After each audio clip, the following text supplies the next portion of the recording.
Masarap magkaroon ng best friend.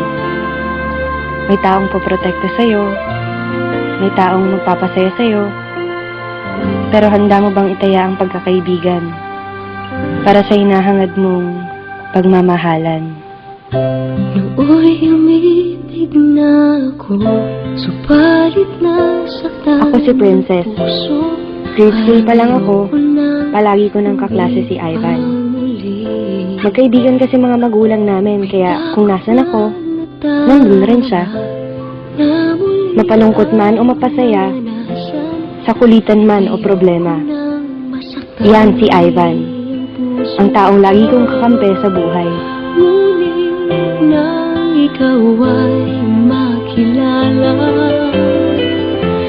biglang nagbago ang nadarama.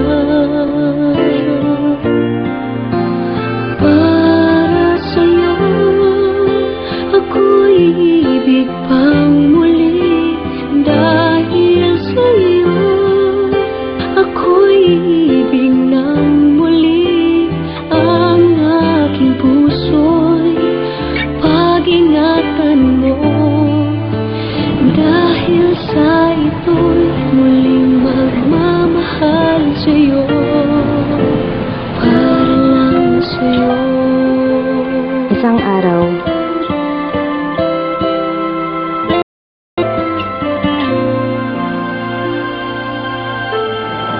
bakit ka naman sumari ka pa? Wala lang, gusto ko lang. Ito wala. Alam mo bang delikado yun? Alam ko naman ang pinapasok ko. Ang dami-dami sumasali sa ulat. Ano ko ba? Ang tulad mo Matapos ang araw na yun, iba, at sa'yo lamang nakita ang tunay na pag-ibig na aking hinahanap.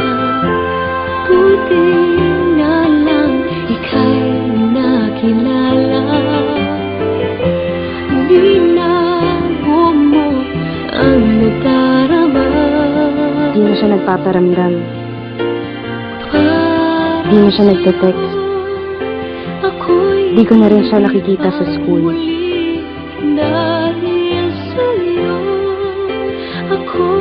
Kamusta na kaya siya?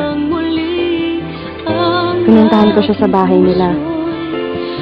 Pero hindi ko siya naaabutan.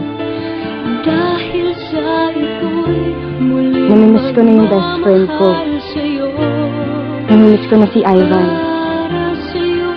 ang lalaking lihim kong minamahal. Hanggang isang araw, ano ba talaga nangyayari sa'yo, Ivan? Bakit? Wala. May hindi ka sinasabi sa akin eh. Ano kailangan ko sabihin sa'yo? Ba't di ka na pumapasok? Ba't di ka na nagpaparamdam sa akin? Ba't di ka nagre-reply sa mga text mo, Ivan? Ivan! Ano ba talaga nangyayari sa'yo? Ba't ka ba nangangiram sa buhay ko? Ano ba kita?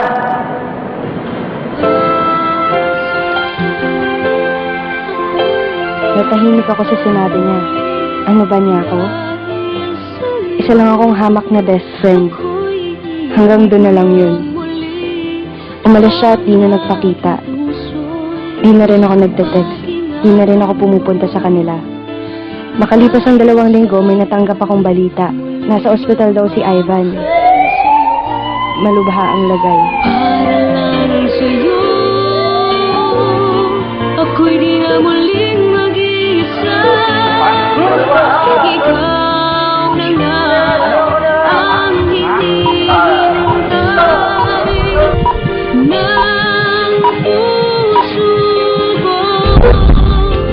Para sa'yo, ako'y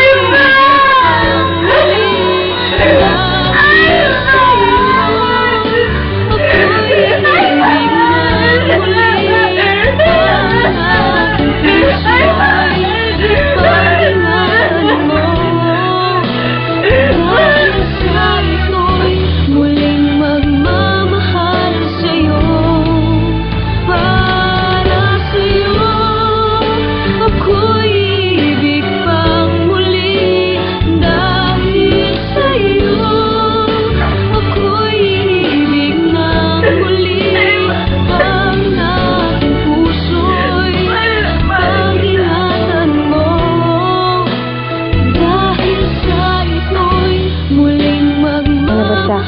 show ni Ivan. Pare, huwag niyong papakilaban ng best friend ko. Ginawa ko naman ang sinabi niyo, di ba? Nalayan ko na siya. Basta huwag niyo nang gagalawin si Princess. Mahal na mahal ko yun.